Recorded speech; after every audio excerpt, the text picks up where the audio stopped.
Hey everybody, this is Everyday Commentary. I'm just going to do a Sweet Stuff Saturday. Unfortunately, this is one is going to be recorded on a Sunday. But I just wanted to show you what I had on my workbench. So, we got this guy, which is the Nerf Rival Pierces. And we got the hopper extension that was designed by Out of Darts. And it's starting to get close to spring, so I thought I'd take a look at it, make sure everything is in good working order. The batteries are still charging nicely, so that was snapping on this was pretty easy. I got the door as opposed to the gate. As you can see, I probably should have got the gate because they roll everywhere. But it's a really fun Nerf gun to have, and it works pretty well. So, no one came here for Nerf content, but it was on my bench, so I thought I'd do it. So, I'm going to do a Sweet Stuff Saturday on what I think are probably the 4 best pocket knives in the production world right now. And there they are. So, from left to right, we have the Pena X Series Zulu Spear, the Micro Evo 2 from Sharp by Design, the Neutron 2 from TRM Knives, and the Tactile Knife Co. Rockwall Flipper. So all of these have some kind of variance, except for this one. So you can get any one of these front flippers. You can also get them with the Lee Williams kickstop, so it's the flipper tab that disappears. This one is the Zulu Spear, and it is in shred carbon fiber, as you can see. It runs M390 blade steel, and it is designed by Enrique Pena, who is a custom knife maker that sort of straddles the line between traditional knives and modern knives. And this one is produced by Rayot. You can see here it has like the classic pronounced drop point for a Zulu style blade pattern. And it sports M390. It's got a good sharpening choil. This is just a really good all-around knife. If you're looking for a very, very easy to carry, easy to use knife, this is a really good one. And Pena's designs are absolutely stunning, and Rayot's execution of them is phenomenal. So any of the X series front flippers, the Apache, the Barlow, the Dogleg, I'm sure they're all good. My favorite was the Zulu Spear. It was sort of the most neutral design. It didn't have any sort of weird stuff. They probably do like the Apache as well.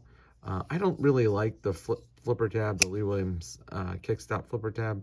Nothing against it. I mean, it's a great flipper tab, and it's better than a normal flipper tab, but I really like the front flipper action on these knives, and these guys just really fly out of the handle, so they're good. This knife was $300. This one's a little more. I think this is like $375. This is the Sharp by Design's Micro Evo version 2. I carry this knife a lot, as you can see. Again, this is made by Rayot Knives, designed by Brian Nadeau, Sharp by Designs. It has his detent ramp.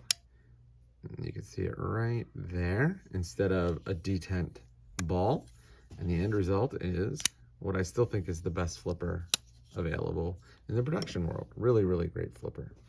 The next knife is a knife that the review just went up today. And this is the TRM Neutron 2. This has 20 CV blade steel. This was M390, by the way. This one is the sculpted handle, so I think it's about 190. You can see that unlike the original Neutron, this one has nested liners, a deep carry over the top pocket clip, and it has a little bit more access here on the lock bar, and they nipped this corner off. It used to come up to a peak, and that was okay, but it kind of prevented you from really choking up. So this is actually giving you a pretty substantial choil. Great, great, great knife. And we'll get to which one I like the best in a second. This is the Rockwall. This is the Rockwall Flipper. It is an absolutely beautiful knife. This is one of the very few knives that I think is just like stunningly gorgeous. I mean, you know, these are all kind of knifey knives, and it's like, yeah, Mark Harda, G10, carbon fiber. But boy, this titanium from Tactile Knife Co. Just looks great. And it, obviously matches the striations you find on his pens. This is $300, and it sports a CPM, a CTS XHP blade. He's running them in thumb studs with a thumb stud version that runs MagnaCut. So just a really excellent knife. Not quite as good a flipper as this one, but still a really excellent flipper. This one has a real crisp detent. So very, very good knife. Like I said, there's three. So like if we put them in pricing, it would go like this, from least expensive to most expensive. But these are all knives that are sort of in that, upper mid-range. I mean, there's now, $1,000 production knives, $2,000 production knives, which I find really kind of crazy. But, these are good knives, really, really good knives. So the question is, which one of these is the best? And I just answered this question in the written review of this knife in the comparison section. And I have to say, I like all of these knives. They're all great knives. I gave all of them a perfect score. And I don't think you'd be wrong or disappointed in carrying any of them. But, this is the cheapest one. And it's not substantially worse than any of these others. I mean, like, for example, look at the thickness of the blade stock here. This is a pretty thin knife, and I wouldn't say that the blade stock is like obnoxiously thick, but man, it's just thicker than the blade stock here. Like even this is right around the same thickness, but man, it's a good knife. Again, you can see the blade stock is thicker. It just slices well. It carries well. The sculpted handles are great. I love the fact that they left this sort of machining texture on here, because it gives you a little bit more purchase than you'd expect. And the fact that they nipped that corner off gives you a much better handle, a much better grip on the handle, because you really have like a full half and a half choil here on a knife that, is 3 inches long. All these are, by the way, are right around, between 2.75 and 3 inch blade length. This is probably the longest of the blades, although this one is also, I think, exactly out. Wow, that hurt. Thank God for fingernails. Right at 3 inches, so these are really, really good medium-sized knives. But, all of these are great knives. This is the only one under $200. And while it's hard to get one because they're, TRM just sells out instantly, it's a great knife. Equal to all of these knives in terms of fit and finish. Obviously, it has less blingy material than, say, this guy does or this guy does. But just an excellent knife. Probably the best performing knife I've used in a long time. Just super thin, real slicey, really slicey, and it cuts like a demon. So just great knife. And since it's basically as nice as all of these in terms of fit and finish with less blingy material, and it performs better, that kind of puts it ahead. But then when you factor in that it's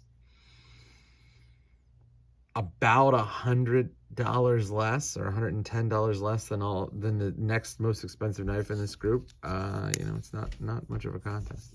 So one question I think people might ask is, where's the Sebenza? And, I like the Sebenza, and it's a good knife, and it's, pretty hard to get one right now.